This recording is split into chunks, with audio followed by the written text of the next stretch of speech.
All right, let's now bring in Jonathan Sitilides. He's a geopolitical strategist with Trilogy Advisors. John, thanks for being with us. John, we heard from the NATO Secretary General, Jens Stoltenberg, saying that Trump's, quote, direct approach had helped the allies to really hear his message, especially on the sharing the burden of defense spending. Overall, how do you think the NATO summit went for the president? I'm not sure there's one word to describe the events of the last several days, Michelle. I think it's very important that the NATO Secretary General conceded the point that something that every NATO country, every NATO member had agreed to upon joining the NATO alliance is fulfilling that obligation. And so I think Donald Trump deserves credit for really pushing the envelope hard. Prior presidents had also pushed it 2%, but they had done it diplomatically in the usual style of these NATO summits with handshakes and platitudes and caviar and champagne.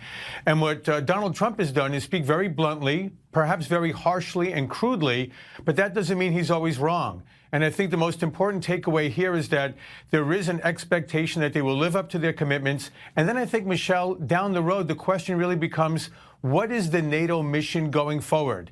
What does the alliance mean if there's no Soviet Union? How do they deal with threats from Russia, from Iran, and with potential large numbers of migrants coming in from the Middle East and Africa into Europe in the years and decades to come?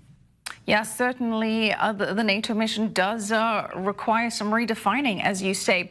But regarding the president saying that he wants NATO members to spend more against defending against Russia, what message does that send to Putin? Does it suggest that he wants a more robust alliance in order to have a bigger counter to Russia?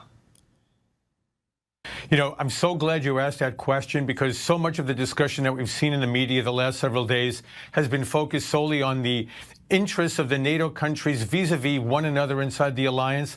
But I think Donald Trump is also priming the meeting with Vladimir Putin with his behavior, with his conduct, and with the tone of his commentary in Brussels for the NATO summit. I think he's going into Putin's, the meeting with Putin saying, look what I'm willing to do with our closest allies. I will give them tough talk. I will give them straight talk. I am coming into this meeting completely unintimidated. And my sense is that he's very much on alert that Putin is watching everything that's taking place in Brussels and even what's happening now in the United Kingdom, and making sure Putin knows that Trump is not going to be any type of a pushover to whatever degree Putin envisioned Obama and Bush prior to Trump as pushovers on policy issues.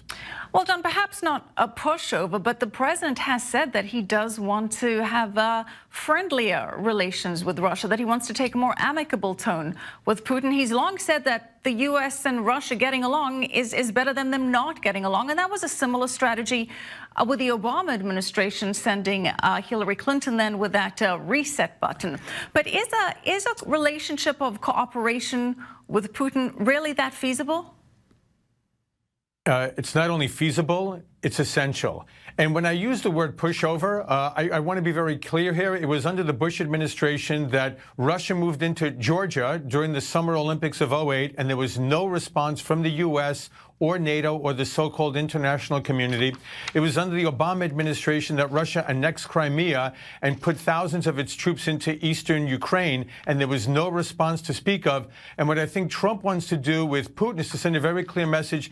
Don't even think of crossing any red lines that might trigger some type of a response from us. I think Trump is making very clear that it's going to be a very different type of response from the United States.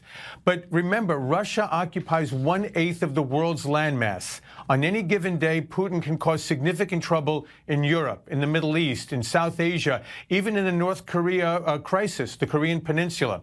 We need to take Russia very seriously because of the nuclear arms they have on par with that of the U.S.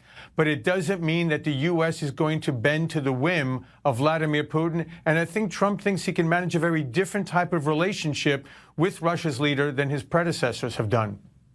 Well, we'll see how that all develops. John, thank you so much. John Sitilides, appreciate it. Thanks for having me.